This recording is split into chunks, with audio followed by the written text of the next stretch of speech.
What is going on, everybody? This is Johnny. You are watching Super Positive Games. This is my recap of the Game Awards 2020. Obviously, they've just went down, and I am here to go over every single little thing that happened at the show, from every single award to every single announcement. So I'm going to be starting off with all of the awards first, and then later on I'll get to the announcements, because I believe that the awards are the most important thing about the show. A lot of people only care about the announcements, and I just can't stand by that. I think looking back on the year and appreciating the games that came out are more important than what's coming next. And obviously we wouldn't have the Game Awards without the actual awards. So if you want to jump straight to the announcements, I'll put a little time code in the description if that is what you desire. But for now, we're going to start off with all of the awards first. First up was the Player's Voice Award, which was done separately from all the other awards and was announced the night before the actual award show. I think they did it a tournament style. I think that's how they do it every year. But the final contenders were Ghost of Tsushima, The Last of Us Part 2, Hades, Doom Eternal, and Marvel's Spider-Man Miles Morales. And Ghost of Tsushima won that award. So that was like the first one that they did. So moving on to the actual traditional awards, we have a bunch of the esports stuff, which I'll kind of fly through really quick because I personally I'm not big on esports. So we'll start with best esports team. I'm gonna go with all the nominees first, and then I'm gonna talk about the winner. So Day One Gaming in League of Legends, Dallas Empire in Call of Duty, G2 Esports in League of Legends, San Francisco Shock in Overwatch League, and Team Secret in Dota 2. G2 Esports won that one. Best Esports Host, Alex Golden Boy Mendez, Alex Machine Richardson, Efi Shocks Deportier, James Dash Patterson, and Jorian Sheaver van der Hegen. Efi Shocks Deportier won that one. And these are all of these, almost all of them were done during the pre-show. Just to keep that in mind. There are some important awards later on that were also done in the pre-show, but we'll get to those later, obviously. In Best Esports Game, Call of Duty Modern Warfare, Counter-Strike Global Offensive, Fortnite, League of Legends, and Valorant. League of Legends won that one. And then these are going to be a mouthful. These are the best esports. This is the best esports event category, with Blast Premier Spring 2020 European Finals in CSGO, Call of Duty League Championship 2020 in Call of Duty, IEM Katowice 2020 in CSGO, that's Counter-Strike Global Offensive, League of Legends World Championship 2020 in League of Legends, obviously, and Overwatch League Grand Finals 2020 in Overwatch. That one went to the League of Legends World Championship 2020. Best Esports Coach, Danny Zonic Sorensen, CSGO, Daehee Krusty Park in Overwatch League, Fabian Grabs Lohman in League of Legends, Lee Zepha J-Min in League of Legends, and Raymond Rambo Lucier in Call of Duty. That one went to Danny Zonic Sorensen. Best Esports Athlete, Ian Crim6 Porter in Call of Duty, Heo Showmaker Sue in League of Legends, Kim Canyon Jianbu in League of Legends, Anthony Shotzi Cuevas Castro in Call of Duty, and Matthew Ziwu Herbo in CSGO. That one went to Heo Showmaker Sue in League of Legends. Then, this is the best debut indie game. So this is for a studio that made their very first video game. Indie studio. Last year, this was called the Subway Fresh Indie Game, which I prefer. So I'm going to call this. I'm going to keep calling it the Subway Fresh Indie Game for the, for the jokes. But yes, this is for the studio that made their very first game this year. The nominees: Carrion by Phobia Game Studio, published by Devolver Digital. Mortal Shell by Cold Symmetry, published by Playstack. Raji and Ancient Epic by Notting Head Games. Roki by Polygon Treehouse. And Phasmophobia by Kinetic Games. Personally, out of this list, I played Carrion and I played Mortal Shell. I voted for Carrion because Carrion is a really, really great game, and I really, when I played it, I think like in August, or if I remember correctly, it just blew me away, and I was not expecting a game like Carrion to do that. You know, basically it's a game where you play as this. It's a 2D game where you play as a giant red monster with teeth and tentacles, and you go through this science lab and all these environments, slaughtering scientists and humans on your path out of the lab, your path to escape. Carrion blew me away in unexpected ways, and so out of this list, well, I only played that and Mortal Shell, which was a cool Souls-like game, the first ever Souls-like game that I have ever beaten ever in my gaming career. So that's a proud moment with Mortal Shell as well, but I went with Carrion because wow, that's an incredible game. And Carrion was nominated for a couple of other awards as well, and I rooted for it for all of them in all of those categories. But I voted for it here. But unfortunately, or fortunately for the developers and the fans of this game, Phasmophobia by Kinetic Games won the Subway Fresh Indie debut game. So congrats to Phasmophobia. I was really rooting for Carrion. Carrion might be one of my favorite games of the year. We'll see it probably on my Game of the Year top 10 list, but that's not for another few weeks. Up next, Content Creator of the Year, we have Alana Pierce, J. Ann Lopez, Nick Merckx, Tim the Tatman, and Valkyrie won that one for Content Creator of the Year. Then we have Best Multiplayer Game, Animal Crossing, New Horizons, Among Us, Call of Duty Warzone, Fall Guys Ultimate Knockout, and Valorant. I voted for Among Us because I had quite a bit of fun with that with my friends this year towards the later half of the year. And Among Us did win multiplayer game, so congrats to that team. I also probably would have voted for Call of Duty Warzone, but I haven't played any of the other nominees here. I haven't played Fall Guys. I haven't played Valorant because Valorant is only on PC, which is a bummer. Bring that to console, please. And I have not played Animal Crossing, so congrats to Among Us. Then we have Best Sports/Racing Game. Dirt 5, F1 2020, FIFA 21, NBA 2K21, and Tony Hawk's Pro Skater 1 and 2. I have not played any of these games, but Tony Hawk's Pro Skater 1 and 2 took the award. I think it is the most unique game out of here because the rest of them are racing and straight up just soccer and basketball sports games. So, the skateboarding game taking the award was kind of cool to see, I think. Tony Hawk's, congratulations, Tony. But moving on to the Best Sim/Strategy Game. We have Crusader Kings 3, Desperados 3, Gears Tactics, Microsoft Flight Simulator, and XCOM Chimera Squad. I voted for Desperados 3. It is the only game on this list that I actually played. I plan to play Gears Tactics in a couple weeks, hopefully. But I did play all of Desperados 3.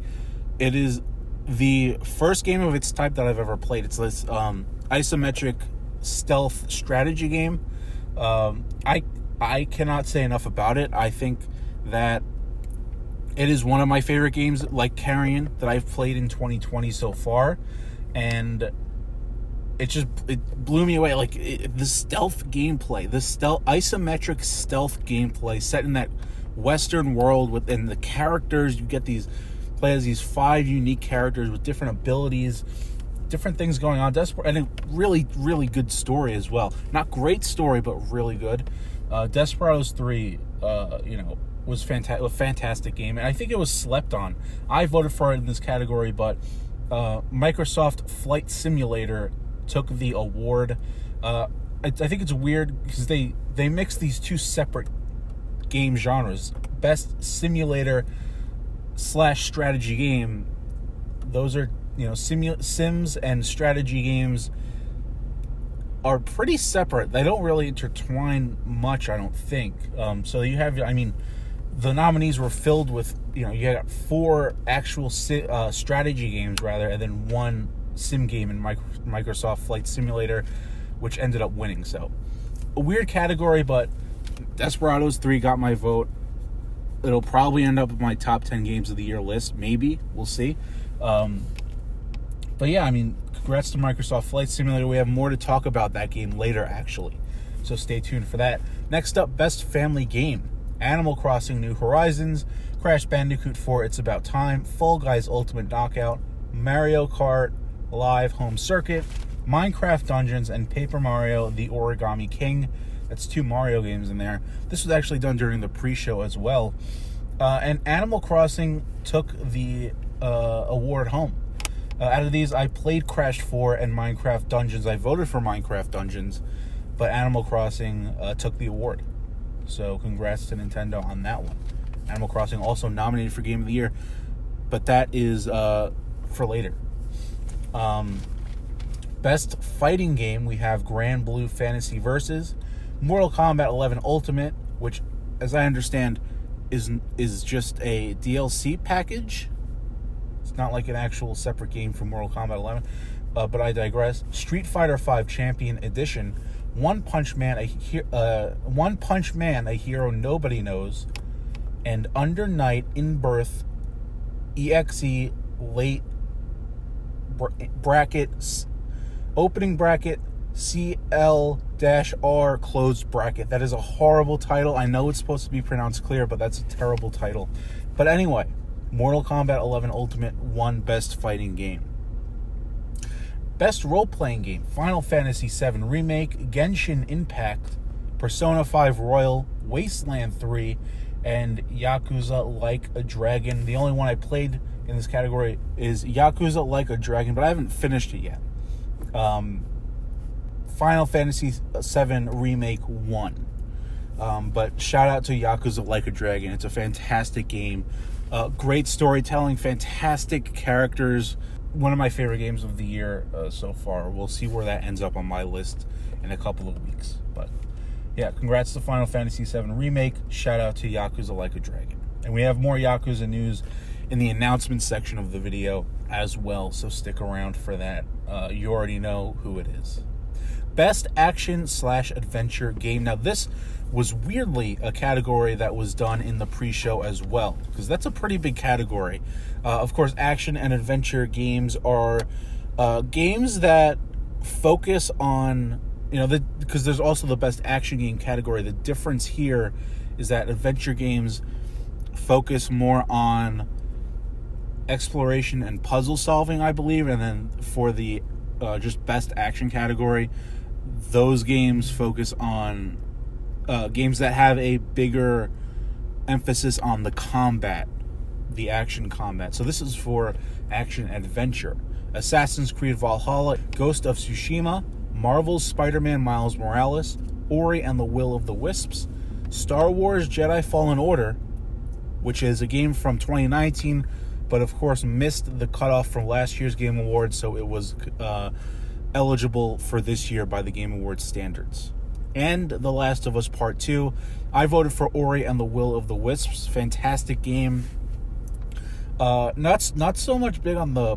Well, it has some good puzzles in there too, but really I loved it for the art style, the visuals, the gameplay, combat.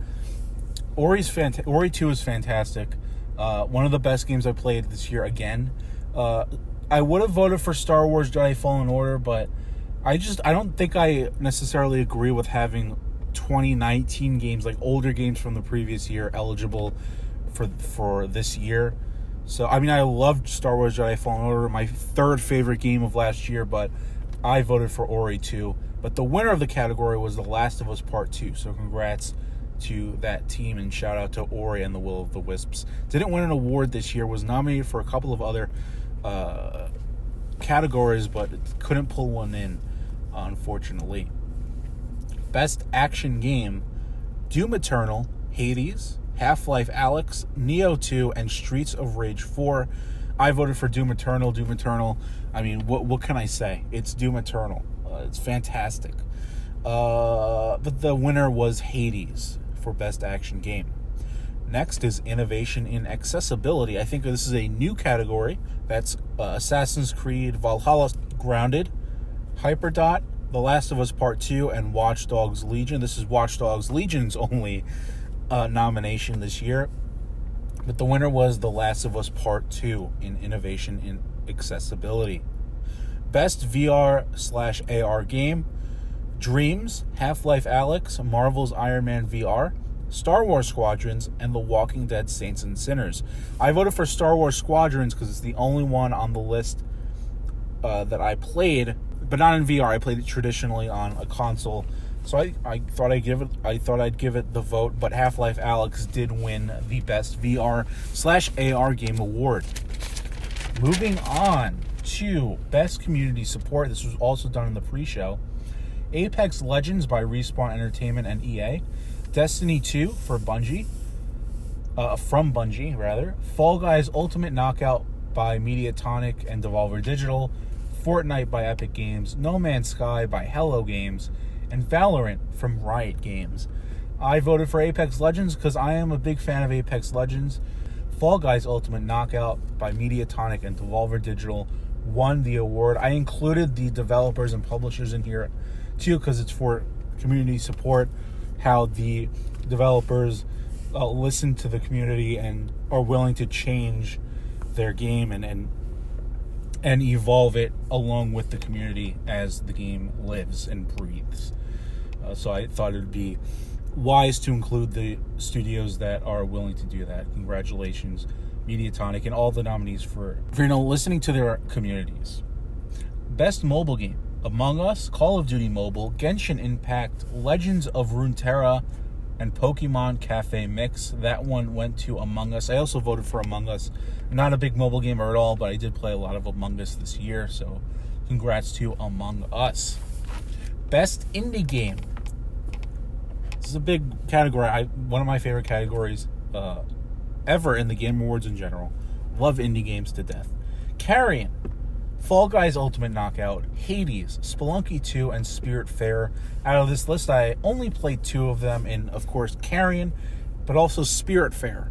Spiritfarer is another great game, another kind of management game where you're on this ship where you go from island to island collecting resources, meeting characters, doing things, but on your ship you are managing resources. You have workshops and farms where you're growing food. You have a kitchen where you're cooking food for the spirits that live on your boat for the time being. Spiritfarer is fantastic, but I voted for Carrion for the reasons that I stated before. It just blew me away in ways that I wasn't expecting. The art style, the ambience, the gameplay, such a fun game, but neither of them won. Hades took home the Best Indie Game award, so congrats to Hades. Hades, if I believe, is only on PC and Switch. I don't know if it's on PS4, but it's definitely not on Xbox. I want that game to come to Xbox because I'm interested in playing it. I think I would have played it if it came out on Xbox this year, but unfortunately it's not on Xbox yet. So congrats to Hades.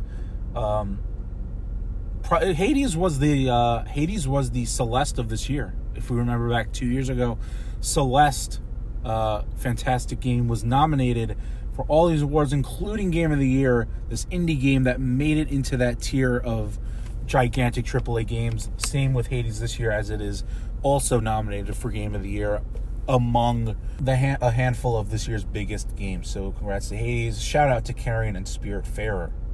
Best ongoing game, Apex Legends, Destiny 2, Call of Duty Warzone, Fortnite, and No Man's Sky.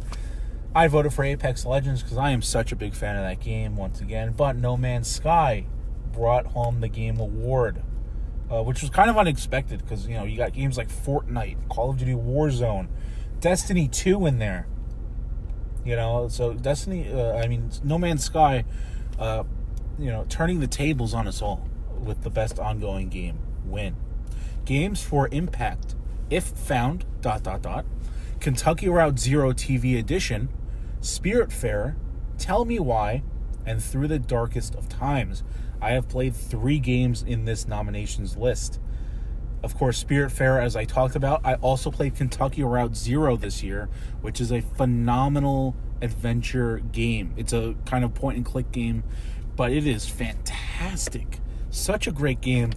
What I love about it so much is there's so many weird things that happen in that world, but the characters seem like all of it's normal. Like I don't know how to explain it. There's like this office building, and on one of the floors there's a bunch of just bears, like a bear habitat with bears in this office floor, in this office building. And the characters walk in the room and don't say anything. There's this, in another instance, there's this giant mammoth on a tugboat, a mechanical, like, mammoth, or maybe it's an elephant, but this thing, and it makes noises, and it clinks, and it clanks, and none of the characters say anything about it. It's as if it's totally normal. So that aspect of the game is something that I loved about Kentucky Route Zero. Great characters, such a great adventure. I probably another one of the best games that I played this year, and it might very well end up on my top 10 games list this year. But again, that's not for another couple of weeks. I played Spiritfarer, Kentucky Route Zero, and also Tell Me Why this year. Tell Me Why by Don't Nod is another great... It's a very solid Don't Nod game. They actually released another game. December 1st, they released Twin Mirror that came out. I played it. Very solid Don't Nod game in Twin Mirror. Doesn't do anything special. I thought the story was lacking a certain punch that The Life is Strange had and Tell Me Why had. But, Twin Mirror... solid Don't Nod game. Tell Me Why I thought was even better. I liked it a lot. What I loved about Tell Me Why was it takes place in Alaska, and that snowy landscape. You have the little fishing village. So there are these parts of the game where you could look across the frozen lake and see those warm lights in the small, quaint fishing villages, covered in snow. That snowy landscape. Just a gorgeous game overall. Great story, great characters. And Tell Me Why won this category for Games for Impact. So congratulations, Don't Nod. Congratulations, Xbox Game Studios as well, because that is a Xbox Game Studios published game. And also, again, shout out to Kentucky Route Zero and Spiritfarer. All phenomenal games. Games for Impact, Tell Me Why. Best Performance, Ashley Johnson as Ellie in The Last of Us Part 2. Laura Bailey as Abby in The Last of Us Part 2.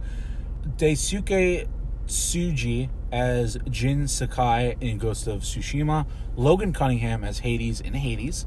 Najee Jeter as Miles Morales in Marvel's Spider-Man Miles Morales. Winner is Laura Bailey as Abby in The Last of Us Part 2 for the best performance.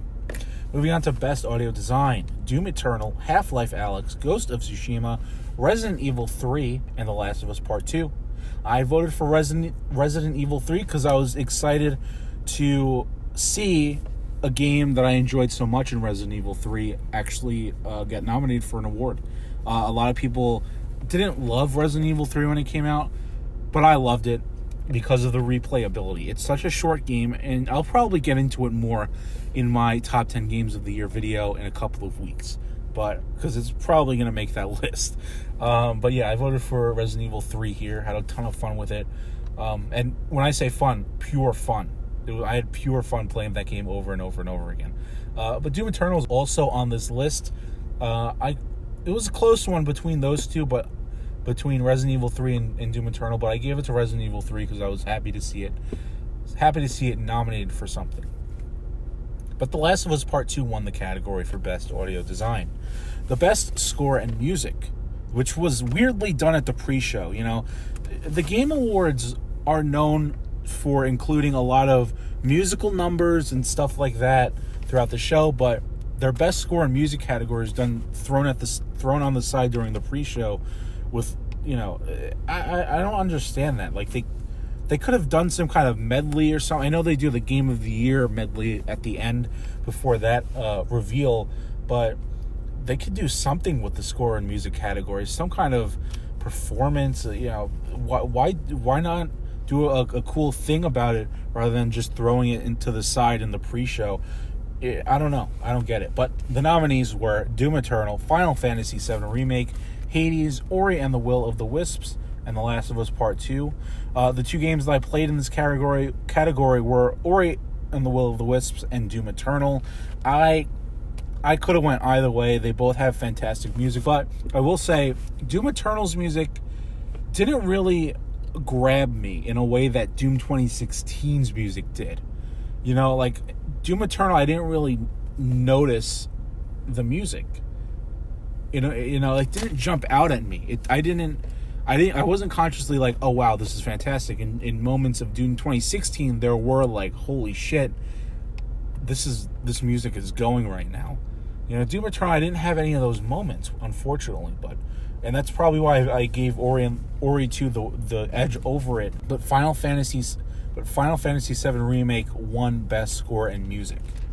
Next is Best Art Direction. Final Fantasy VII Remake, Ghost of Tsushima, Hades, Ori and the Will of the Wisps, and The Last of Us Part 2. I voted for Ori 2 because it is the only game in the nominations list that I played, but Ghost of Tsushima took that award. Moving on to is the home stretch of the awards. Best Narrative, 13 Sentinels Aegis Rim, Final Fantasy VII Remake, Ghost of Tsushima, Hades, and The Last of Us Part 2. The Last of Us Part 2 won Best Narrative. Best Game Direction, Final Fantasy VII Remake, Ghost of Tsushima, Hades, Half-Life Alyx, and The Last of Us Part 2. The Last of Us Part 2 wins Best Game Direction. Now here we go. This is Game of the Year. This year's Game of the Year medley was really cool. I especially loved the way Doom Eternal's section was done. But I say medley, the musical medley that they do. They go through. They start at one nominee and then they kind of flow through the list of nominees with their different unique sounds and themes from each game. But man, the Doom Eternal one, because I was expecting them to bring in the guitars and that heavy metal sound, but they didn't. They stuck with what they were doing, but they incorporated that sound and that kind of style of music, but with their instruments that they were already using. I thought that was really cool. But this is the Game of the Year, the big one. Of course, we have Doom Eternal, Final Fantasy VII Remake, Ghost of Tsushima, Hades, Animal Crossing New Horizons, and The Last of Us Part 2. I voted for Doom Eternal because it's the only game on the list that I played. And I thought Doom Eternal was fantastic. I mean, what can I say? It's Doom Eternal. I said that before in this video, and I'll say it again. But The Last of Us Part 2 won the Game of the Year. So congrats to all of those games and all those teams, and congrats to The Last of Us Part 2. So that's your Game of the Year, The Last of Us Part 2. But there is one more category, and that is, this one is a cool one because it looks ahead. We're looking ahead to next year and beyond. Well, really just next year. And this is the category for, you might be asking yourself, wait, we just did the Game of the Year category. This is the biggest one. What else? What other category could there be? And to that I say the most anticipated game category. Good on the Game Awards for not only making this a night to look back, but a night to look forward a little bit too. Most anticipated game, Elden Ring, Halo Infinite, Horizon Forbidden West, God of War sequel, Resident Evil Village, The Legend of Zelda Breath of the Wild sequel. I voted for Halo Infinite because I am a huge Halo fan. I'm a big Xbox fan. I really want Halo Infinite to come out next year. Of course, it got delayed into next year instead of coming out this holiday. But recent news is it's coming out in the fall of next year, which gets me even more excited because they have a full extra year to make sure that Halo Infinite is done right. Obviously, the gameplay reveal back in July left me a little bit disappointed in terms of the visual aspects. The lighting was off. The textures were a little muddy. I was underwhelmed purely from the visual perspective.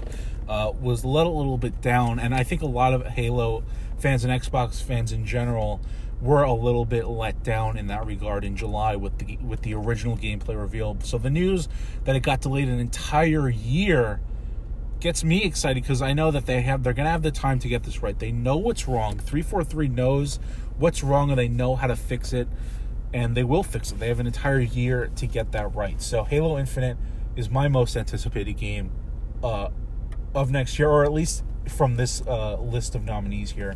But Elden Ring got the win for most anticipated game. That is, of course, From Software's next game, the makers of Sekiro Shadows Die Twice, winner of last year's Game Awards.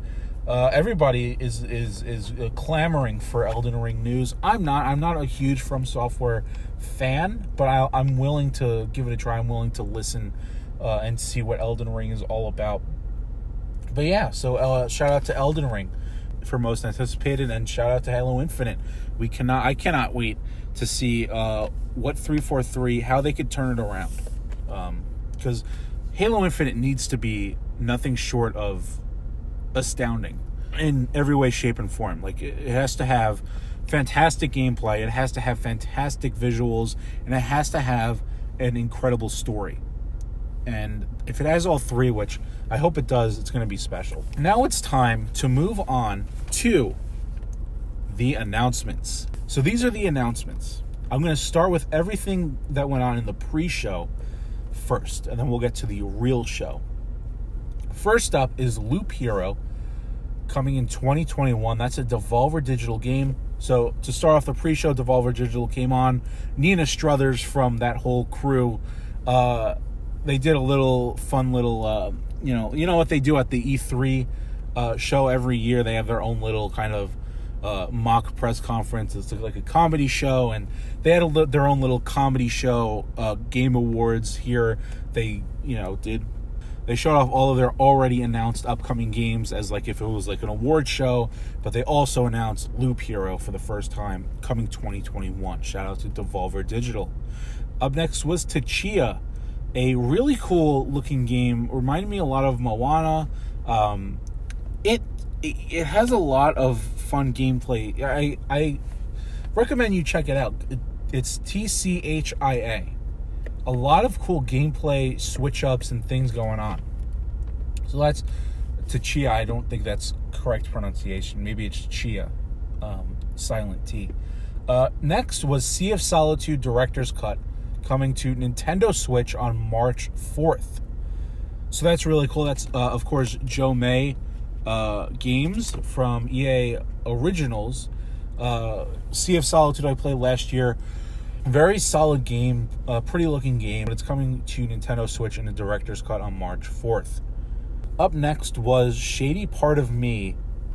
It's this kind of game that reminded me of a lot of things.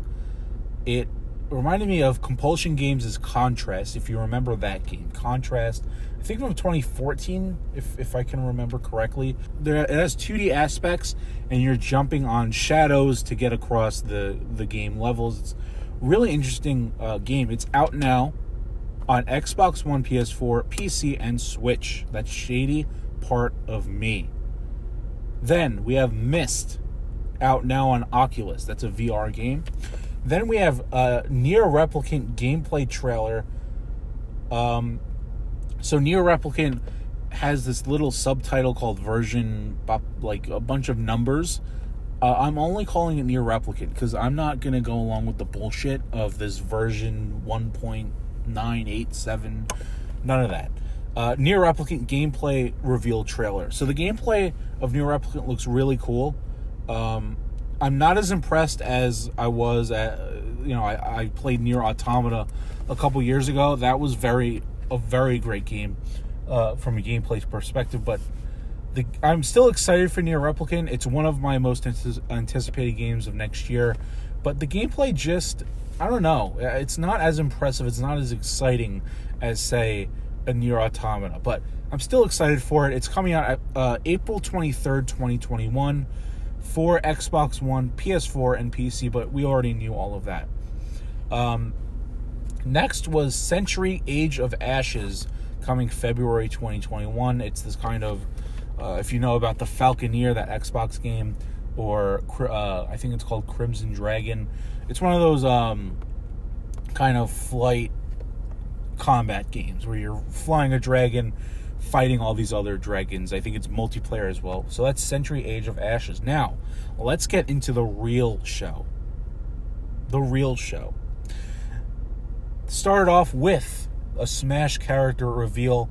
Sephiroth from Final Fantasy is coming December 2020. That's a huge deal for the Smash Brothers fans. There are a lot of them out there. Congrats on Sephiroth. I think maybe they might be disappointed, though, with this Sephiroth announcement, because I know a lot of them were thinking Sora from Kingdom Hearts, which would have been awesome.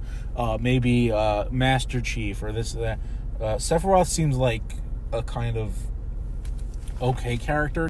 You know, that's the Smash reveal. Sephiroth from Final Fantasy, December 2020, this month.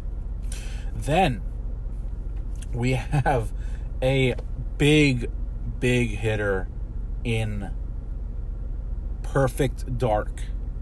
Yes, the Initiative finally revealed their new AAA/quadruple A, whatever that means. Their new game. It is Perfect Dark. It's been speculated and rumored for a long time, but it got confirmed today in a new cinematic trailer.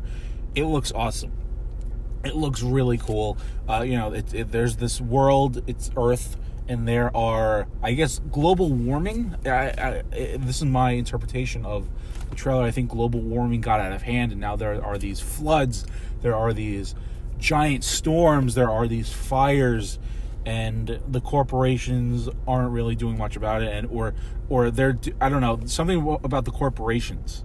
And you are Joanna Dark going to find information about these corporations, what they're doing, and there are these giant storms, giant tornado storms. I think,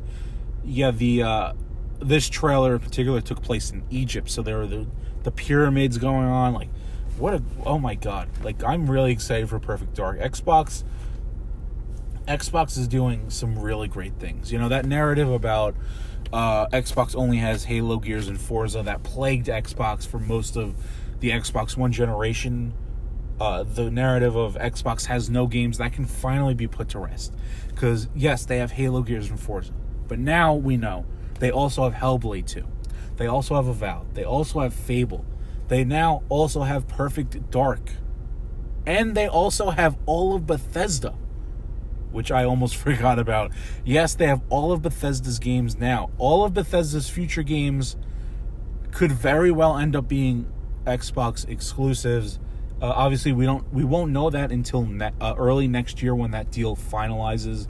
But it's very, very possible that along with all of the Xbox game studios, Perfect Dark, Fable, Avowed, all of that, all of Bethesda's games could also could be very, very possible that they could also be exclusive. So Xbox is going crazy right now with the Initiative, Perfect Dark. I don't know. I have not played a Perfect Dark game in my life. I obviously know about the series, but I don't know that much about it.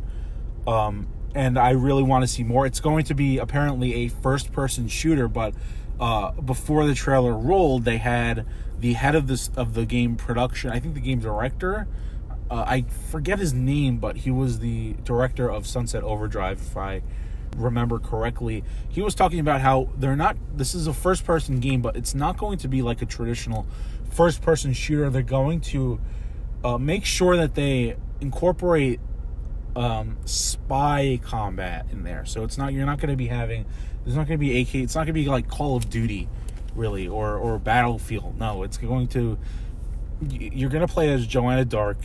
You're going to be a spy. They made that very clear. They're crafting the combat in a very specific way there. So Perfect Dark, I really can't wait to hear more about it. It's obviously very early in development. A lot of people forget that the Initiative was formed only 2 years ago. And I know that a lot of people were complaining, oh, no gameplay, where's the gameplay? The studio is only 2 years old. This is very early in development. You're gonna get cinematic trailers to kind of set the tone. That's their purpose. Cinematic trailers have a purpose in this industry still, and this is what they can do. So obviously we're not going to see gameplay for a little bit, but exciting stuff for Xbox. Perfect Dark looking really cool.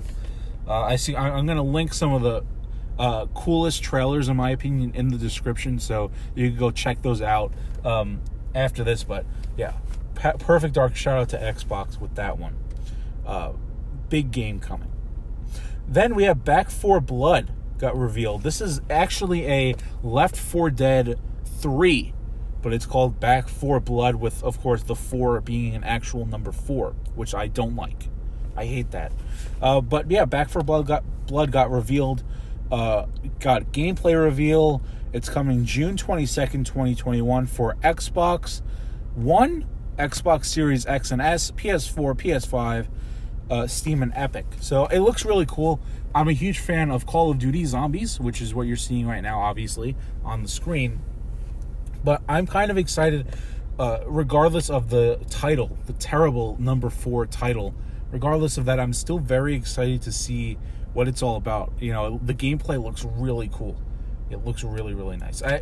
One thing about the gameplay, I love my COD Zombies, but the environments in Back 4 Blood just don't seem special at all. Call of Duty Zombies is notorious for all of those crazy locations. Remember Buried from Black Ops 2, Transit. Like, they do some special things there, but Back 4 Blood doesn't look anything like that. It looks kind of generic in the environments.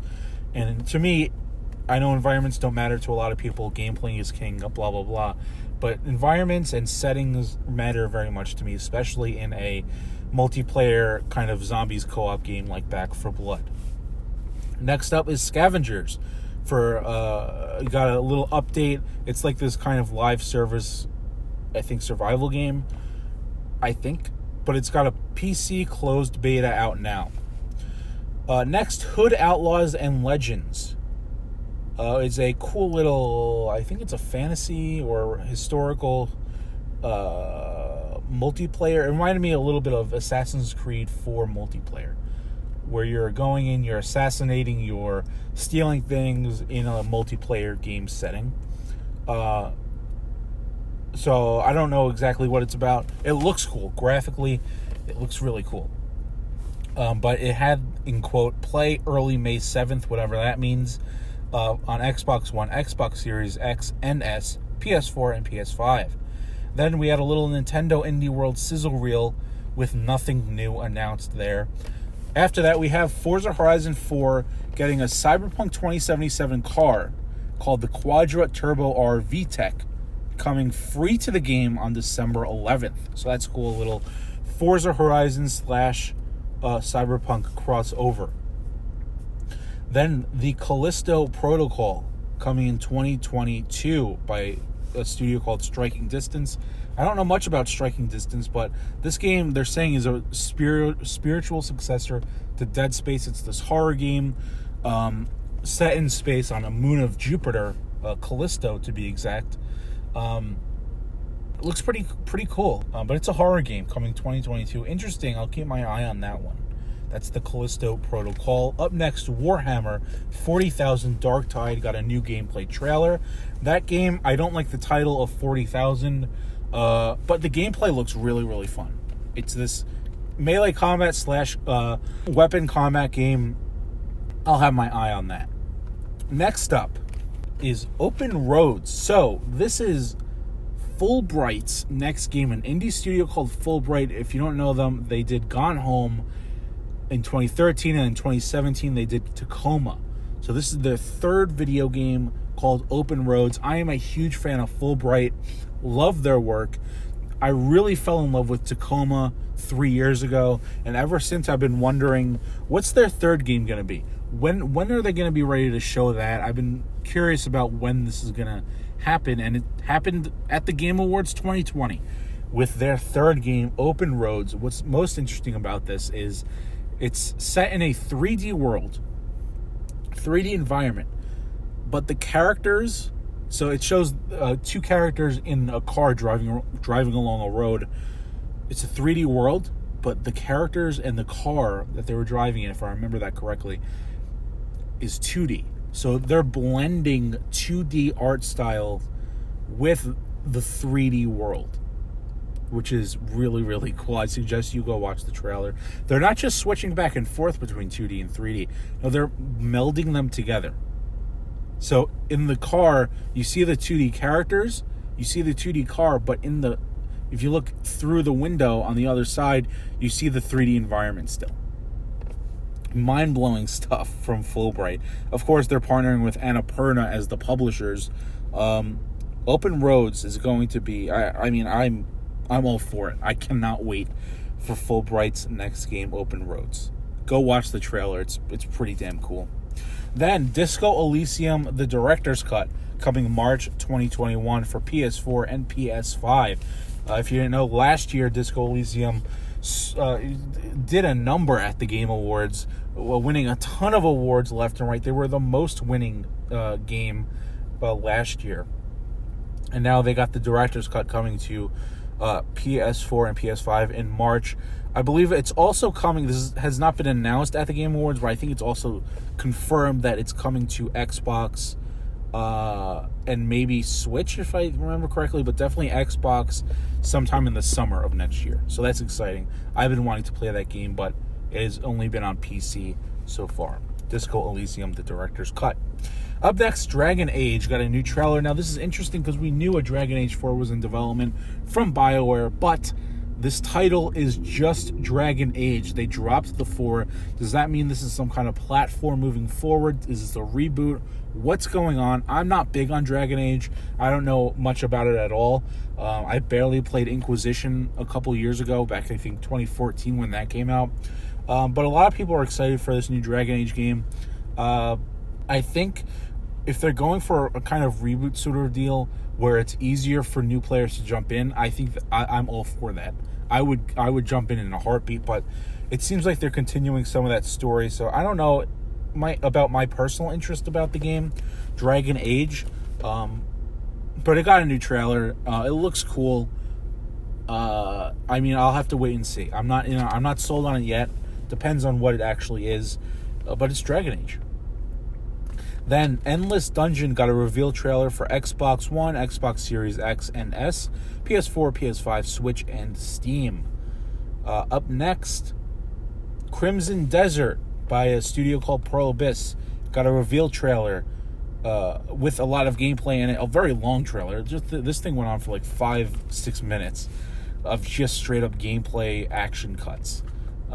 That's Crimson Desert, coming winter of 2021, so that's kind of soon actually, but a really cool looking action game. It said they described it as like a single player story game set in a MMO world. I don't know what that means. It sounds weird, but I'm kind of sold on it because it looks cool. The trailer looked cool, but I will say during the story segments of the trailer there were characters talking but no voice, just the music in the background. So that was weird. I think there was something wrong with the trailer, but that's Crimson Desert, winter 2021. And then we have Overcooked. The Swedish chef character is like a Muppet character, is going to be an Overcooked all you can eat. It's out now. It's out now in Overcooked all you can eat for Xbox Series X and S and the PS5. That's the Swedish chef character. I don't know if you have to pay for it. I don't think it said if it's free or not. You can go check that out. Overcooked Swedish chef. Super Mario 3D World cross Bowser's Fury. So there's some crossover stuff in those two games. I don't know anything about that. But that's that. Up next, Warframe cross Unreal Tournament content. So there's going to be, I think in Warframe, Unreal Tournament content in Warframe. Then, Call of Duty Black Ops Cold War / Warzone Season 1 got the kind of reveal trailer. It's coming December 16th, so that's going to incorporate a lot of Cold War stuff into Warzone. I really liked Black Ops Cold War. Really good campaign. fun multiplayer, really fun zombies, as you're seeing right now, obviously, like I said. I'm not going to get into it, but I think the zombies could have been a lot better in terms of just the map and the visual aspects, but I digress. Call of Duty Black Ops Cold War / Warzone Season 1 coming December 16th. Is Black Ops Cold War and Warzone, are those two different games? Is everything just melting together now? Because right now, what's confusing me is when I launch Black Ops Cold War, there's a tab to launch Call of Duty Modern Warfare. So I don't know. The Call of Duty games are all melting together right now because of Warzone, and I don't like it. Keep them separate, is what I say. But that's your Season 1 for December 16th. Next, a game called Season for PS5. Really cool looking art style. Hopefully that comes to Xbox in the future. Then Ark 2 got a reveal trailer. So here's the thing about Ark. Ark 2 reveal trailer. Vin Diesel is the main character, or was the main character in the trailer. Vin Diesel, Skim Beeble himself. Vinny D's. They got Vinny D for Ark 2. It was a really cool trailer. You're fighting dinosaurs, blah, blah, blah. I'm not sold on Ark 2 yet because Ark 1, Ark Survival Evolved, was one of those kind of early access, PC, kind of crappy graphics survival games. I'm not really a huge fan of that type of game. That's just not for me. But with Ark 2, I think maybe they're taking more of a cinematic single-player approach. I don't know. My stance on Ark 2 is I need to wait and see more. What is this game about? Are they turning the tables? Are they making the single-player story game? Or are they going to stick with that survival kind of multiplayer MMO-ish kind of open world-ish aspect? What are they doing here? Or they could do both. They could have a campaign and do this multiplayer survival stuff. I don't know what they're doing. I need to wait and see on Ark 2. But the fact that they got Skim Beeble, Vin Diesel himself, to be playing a role, this could just be just for the trailer, or he could actually be in the game. I think he is in the game. So if that's the case, they have to be doing some kind of major story campaign or something. They have to be doing a story thing. And I hope that's what they do, because if they do a story thing, I'm in automatically. That's Ark 2. It was also revealed that an Ark animated series is coming in 2022. It has this huge voice cast of all these big name celebrities. I suggest you check it out. There are a lot of big names in that Ark animated series coming in 2 years. But yeah, Ark 2, I need to wait and see more, but it was cool to see Vin Diesel rocking a video game role. If they wind up doing a really well-crafted story, single player game, I am with Vin Diesel. I am in 100%.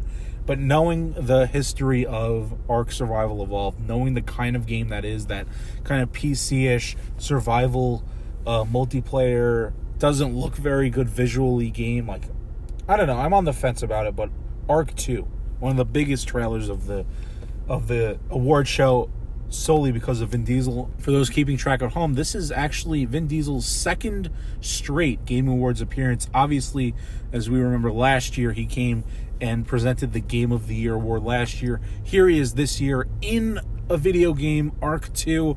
Hopefully we can keep the streak alive next year with more Vin Diesel at the Game Awards. He's got to become a regular at the show. Up next, Fall Guys Season 3 got a reveal trailer coming December 15th. Then, Elite Dangerous Odyssey expansion, I think it's an expansion, got a gameplay trailer coming early 2021 for Xbox One. I say Xbox One because at the end of the trailer, all it said at the bottom was just Xbox One. So I don't know what that's about. I don't know if Elite Dangerous is available everywhere, or maybe the expansion is only on Xbox One. I don't know. But Odyssey for Elite Dangerous actually looks really cool, because Elite Dangerous is known to be that kind of fly around game. And this expansion is you're actually getting out of the spaceship and walking around places, and there's actually gun combat. So that looks really, really interesting. That's Odyssey Elite Dangerous. Continuing onwards to a brand new Outriders trailer. As we know, it's coming February 2nd of 2021 to PS4, PS5, Xbox One, Xbox Series X and S, Stadia, Steam, and Epic. Basically everywhere you could imagine except for Switch. So yeah, Outriders originally slated for this year, but obviously got pushed to next February the 2nd. I'm not really all that excited for Outriders. It's a kind of like another Destiny-like live service kind of thing, but I'm willing to give it a try. I'm in on it for now. Then we got a new trailer for Fist coming spring 2021 to PS4 and PS5. That's a game about like this little rodent that has a giant mechanical fist arm, and he beats things up with it. I think it's like a 2D game. It looks really nice. I suggest checking it out. Hopefully it comes to Xbox sometime in the future. Then we got a reveal trailer for Evil Dead the Game coming 2021 for PS4, PS5, Xbox Series X and S, PC, and Switch. The trailer originally reminded me of Dead by Daylight. I don't know who's developing this, but it seems to be one of those multiplayer horror games where there's one player plays like the monster, and then you have to kind of survive and outsmart them. So yeah, Evil Dead the Game. It looks cool. I'll have to learn more about it, though, to see if I'm in. To see if I'm in or not on it. Then Ghosts and Goblins Resurrection coming February 25th to Nintendo Switch. Microsoft Flight Simulator, obviously, again, it won the best sim/strategy category in the awards section of the video. Microsoft Flight Simulator coming to Xbox Series X and S, and also Game Pass in summer of 2021. Obviously, it only launched on PC this year, but yes, it's coming to Xbox Series X and S this summer. I'm excited about that. I really want to jump into that. I want to see what that's all about, Microsoft Flight Simulator. Then, Returnal got a new gameplay trailer. It's out March 19th, 2021 for PS5. I don't know if it's also coming to PS4, though. You'll have to check that. But definitely on PS5. That's Returnal. Then, Rogue Company got a new character named Sigrid. I think she's out now. Rogue Company is actually a pretty fun multiplayer game. It's very much like, almost like a third-person Siege is how I describe it, with a lot less, gadget strategy. It's a kind of like a search and destroy type of game modes where you're going to either point A or B, planting a bomb or defending the sites. It's a lot of fun. I had a lot of fun with Rogue Company, and a new character named Sigrid is coming out. I suggest you check that out. Fun multiplayer game there.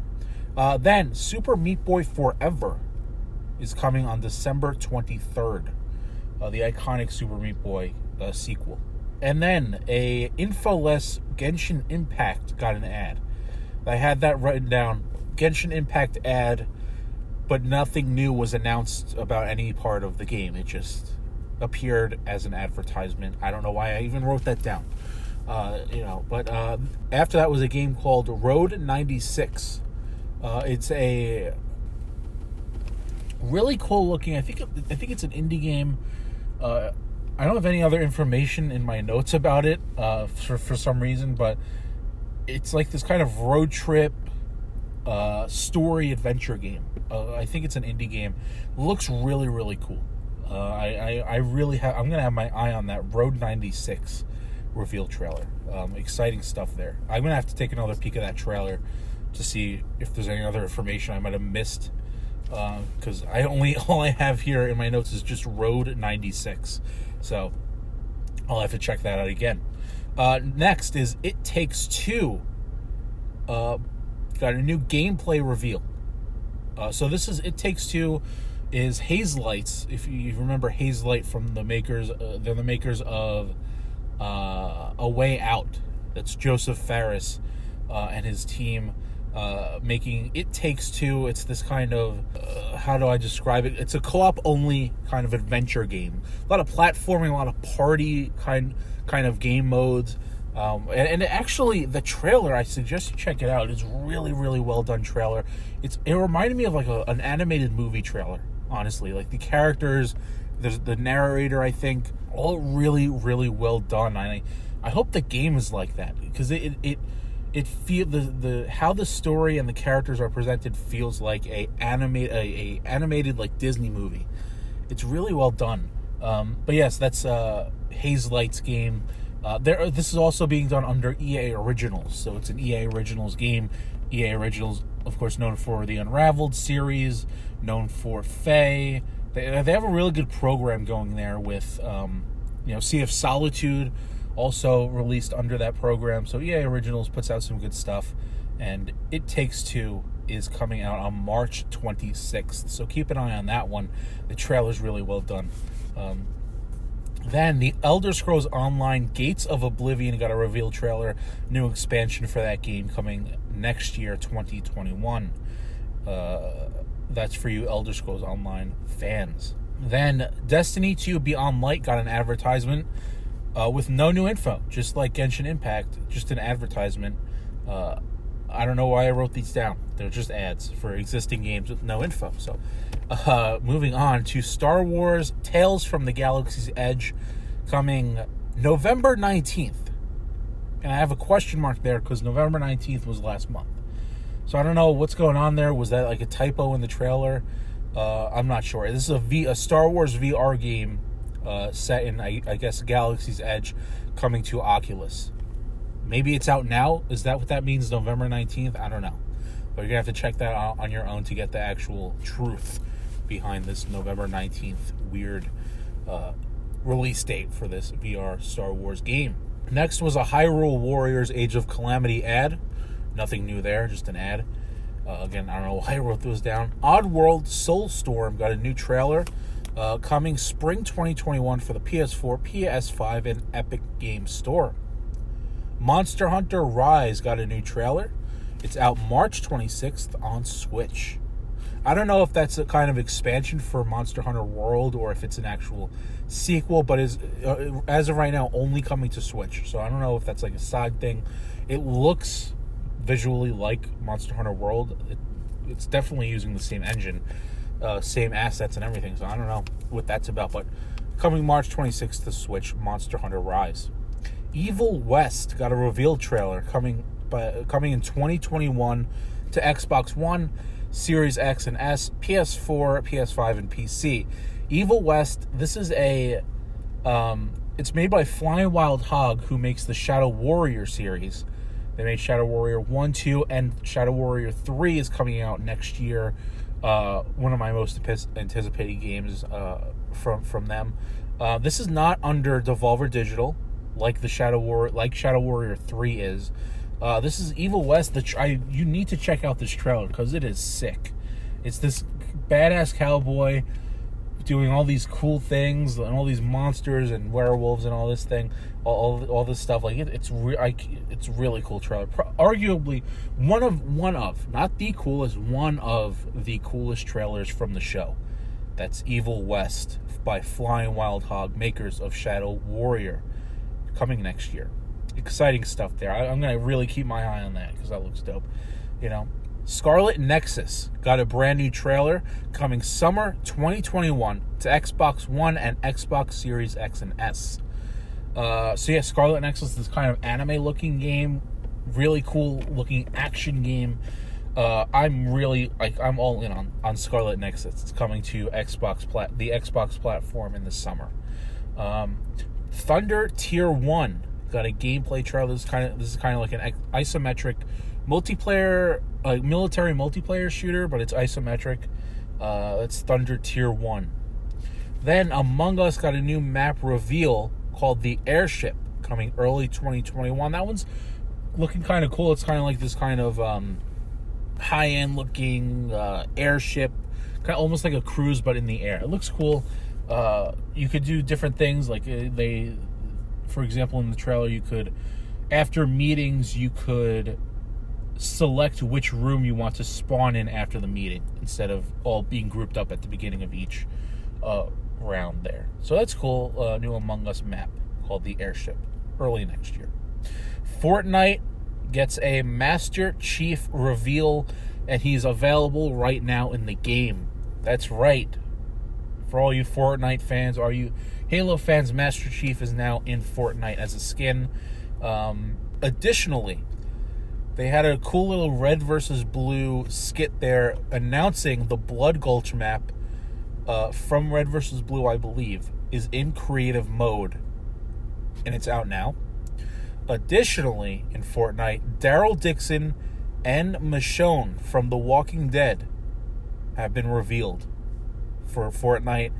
They're both coming December 16th. So a lot of Fortnite news. Master Chief out now in the game. Blood Gulch in creative mode out now. And Daryl Dixon and Michonne coming from The Walking Dead coming December 16th.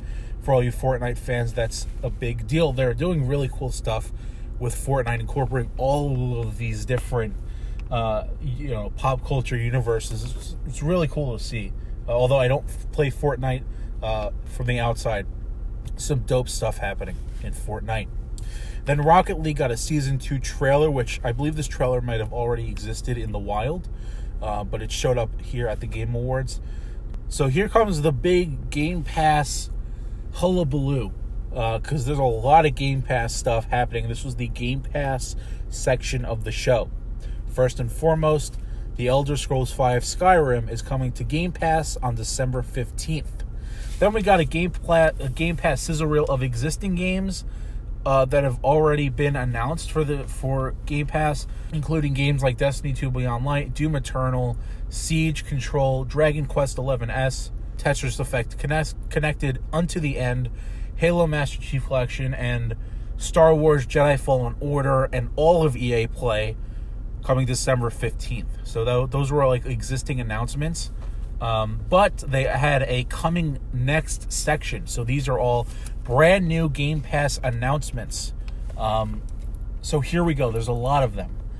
Call of the Sea is out now on Game Pass. Call of the Sea. I actually finished it yesterday. I played it. Really cool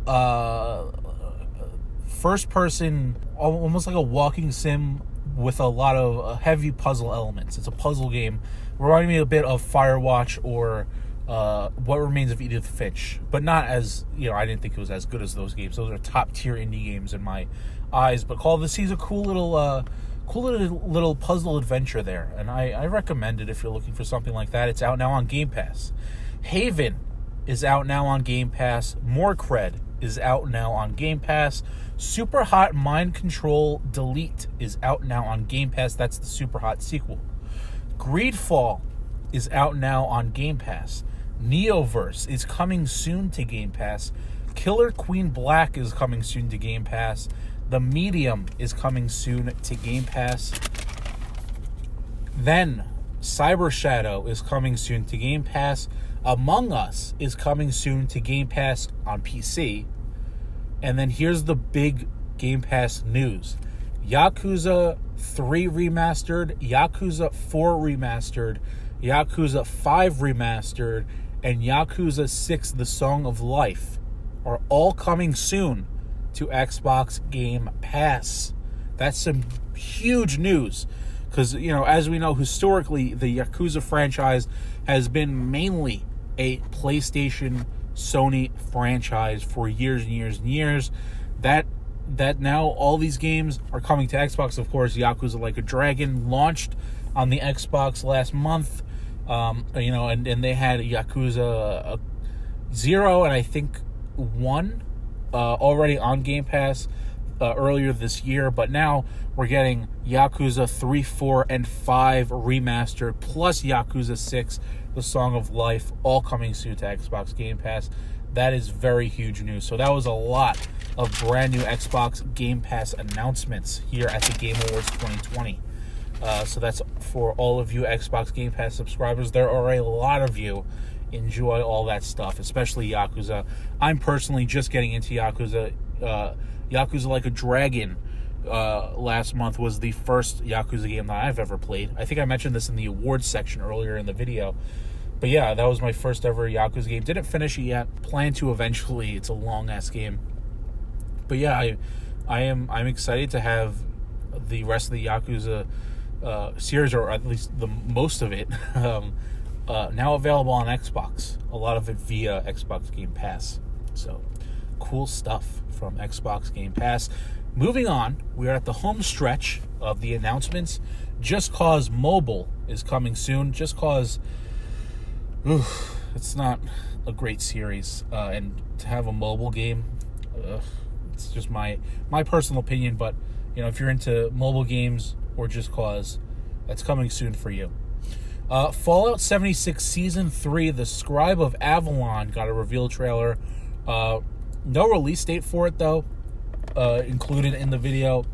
But from what I could see, it looks like they're kind of going after a mock Elder Scrolls kind of look for it. It looks a little bit incorporating some fantasy vibes into Fallout. I'm not a Fallout 76 fan. I hold Fallout 3, Fallout New Vegas, and Fallout 4 very close to my heart. And 2 years ago, when they announced a live service open world multiplayer Fallout game in Fallout 76, I just could not. No, absolutely not. Fallout 76 is not for me. I will never play the game. Maybe I will if they, I don't know. I just really don't like Fallout 76. For all you Fallout 76 fans out there, Season 3, The Scribe of Avalon, is coming soon. Then we got a Smash ad talking about some of the Fighter Pass Volume 2 heroes, Minecraft Steve and Sephiroth, the new reveal. It's just an advertisement, nothing new there. Then we got Ruined King, a League of Legends story, got a gameplay reveal. This was a game revealed last year at the Game Awards. This was the reveal of the gameplay, and it looks like a kind of turn-based game. There might be some elements of actual like action, but it, for the most part, it looks turn-based, which I'm all for. I have been kind of broadening my horizons when it comes to turn-based combat. Earlier on in my gaming career, I was like, no, I like the fun action games. But, you know, these past couple of years, especially this year, I've been embracing that turn-based style of game. I played, obviously, Yakuza 7 is turn-based. I played a game called Eichenfell is turn-based. Oh, yeah, and Dragon Quest XI I began when it came out on Xbox a couple days ago. So I'm broadening my horizons to the turn-based combat game genre, and you know, I'm looking forward to more of it. I'm enjoying it. Maybe not as much as an action game, but I'm finding an appreciation for turn-based combat in video games. So that's a Ruined King coming in 2021 for PS4, PS5, Xbox One, Series X and S, Nintendo Switch, Steam, and the Epic Game Store. Then we got GTA Online, the Cayo Perico Heist. Got a brand new trailer coming December 15th. This update or expansion for GTA Online was already known, but I guess this was a new trailer with the release date. I'm not really into GTA Online anymore.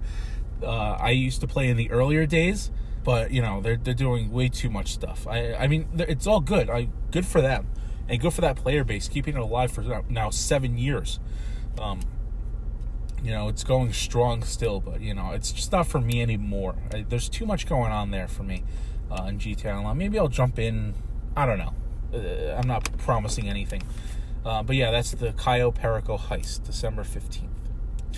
Then, 3 more announcements, by the way. We're almost wrapping up here. Humankind got a new trailer coming April 22nd, coming to Epic, Stadia, and Steam. That's one of those kind of war simulators where you're kind of like Halo Wars, where you're, you know, Age of Empires kind of game, Humankind, controlling your armies and whatnot.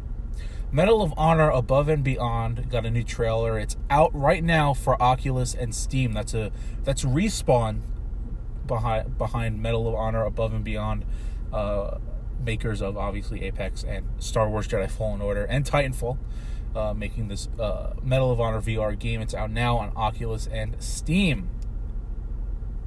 And then, finally, the final announcement of the night was Mass Effect will continue. So it was kind of so Mass Effect is coming back. Essentially, a new installment in the series. Just like Dragon Age earlier, this Mass Effect does not have a numbered... It's not a numbered installment. Maybe it will be in the future, but because this was just it said Mass Effect will continue. It didn't... I don't know if that means that's the title. I don't know if it's Mass Effect is the title or if it's going to be numbered later on, but yeah, Mass Effect is coming back. I think it is years away. I think maybe 2024, if I were to guess correctly. I mean, BioWare is already doing so much. They're already doing a kind of Anthem revamp, and they're doing Dragon Age, and they might be doing something else as well. I don't know but they're already working on 2 games. This is the 3rd game they're working on now, and I think this one is going to be years away. I'm thinking like 2023, 24 for Mass Effect. So yeah, I mean, Mass Effect fans of BioWare had a pretty big night with both of BioWare's classic franchises in Dragon Age and Mass Effect showing up for their new next gen installments. Personally, I've never played a Mass Effect game in my life, but after the Game Awards, I decided that I'm going to change that. Seeing that there is going to be a major Mass Effect installment coming in a couple of years, I want to get in on the Mass Effect action. So I made the decision, and I tweeted about this last night. I am deciding I'm going to do it. I have a good couple of years before this brand new Mass Effect game is coming out. Like I said, probably 2020, late 23, 2024. I would estimate. That's a long time. And I've always been meaning to play the Mass Effect games. What better time is there than before another big installment? So, next year, I have made the decision. I will be playing the very first Mass Effect game next year. And as the lead up to this game, as we approach this game in the next couple of years, I will be catching up. I'll be playing through Mass Effect 1, 2, 3, and Andromeda.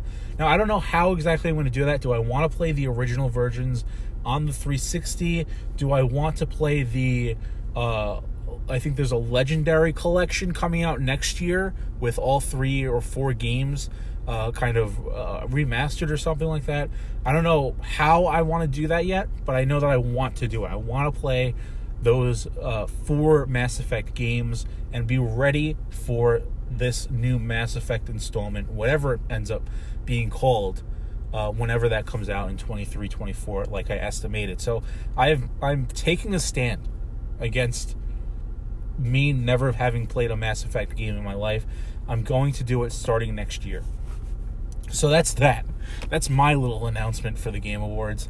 So Mass Effect coming out. I'm excited to see more again, and I'm even more excited to actually play the Mass Effect games for once in my life.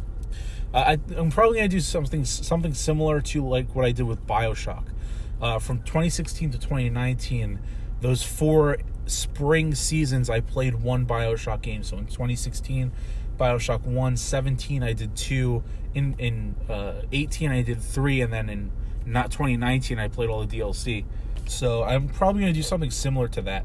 I am planning to do all the DLC if there is any. I don't know. I'm not knowledgeable on Mass Effect, but any DLC there is, I'm going to play that as well. So there you go. I'm excited to do all that. But that will conclude this year's The Game Awards 2020. Congratulations to all of the Game Awards winners, all of the nominees as well.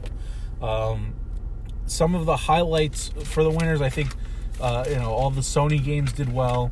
Congratulations to Xbox with the Tell Me Why award for Games for Impact, and also Flight Simulator for the Simulation Strategy Game award. Pretty cool year, pretty cool show. The show was good. I think it it was good. I don't know if it was as good as last year's or the year before, but it was very, very solid in terms of awards, in terms of announcements. I think my highlights in terms of as far as announcements goes, the two most exciting announcements to me were, of course, Perfect Dark. Seeing what the initiative is, finally seeing what they're going to be working on. Bringing Perfect Dark back. That's been a dormant IP for years and years and years. Seeing it come back in this reboot that's going to get like the God of War treatment, right? They're going to bring it back, and I hope they're going to make this game like truly special. I hope they're going to head in that direction. And of course, seeing Fulbright's next game in Open Roads, that has me very, very excited. Of course, seeing Mass Effect sparking that interest of, you know what? I'm going to play through all of Mass Effect before this game comes out in 3-4 years, whatever it does. So those are my 3 highlights as I look back through my notes here. Disco Elysium, I'm excited to play that in the summertime when it comes to Xbox. Arc 2, I have my eye on. Need to learn more about it, though, to see if I'm really in. What is the game actually going to be about? Is it going to be a single-player story game? Is it going to be that Arc Survival Evolved survival kind of experience? I'll have to wait and see. But yeah, Perfect Dark, Open Roads, Mass Effect, some really, really good stuff there. A lot of small stuff that I'm going to have my eye on. So there's some of those Xbox Game Pass games that I might, those little indie games that are included that I might pounce on. But yeah, very solid year. Very good. Scarlet Nexus was cool to see a new trailer for. So yeah, very good year in terms of announcements. But yeah, so that's that. That's the Game Awards 2020 recap. All of the awards, all of the announcements. I hope you had a good time here, as I had. Going through all of this again. I love making these videos. So yeah, until next time, this has been the Game Awards 2020 recap, and I'll see you later. Goodbye.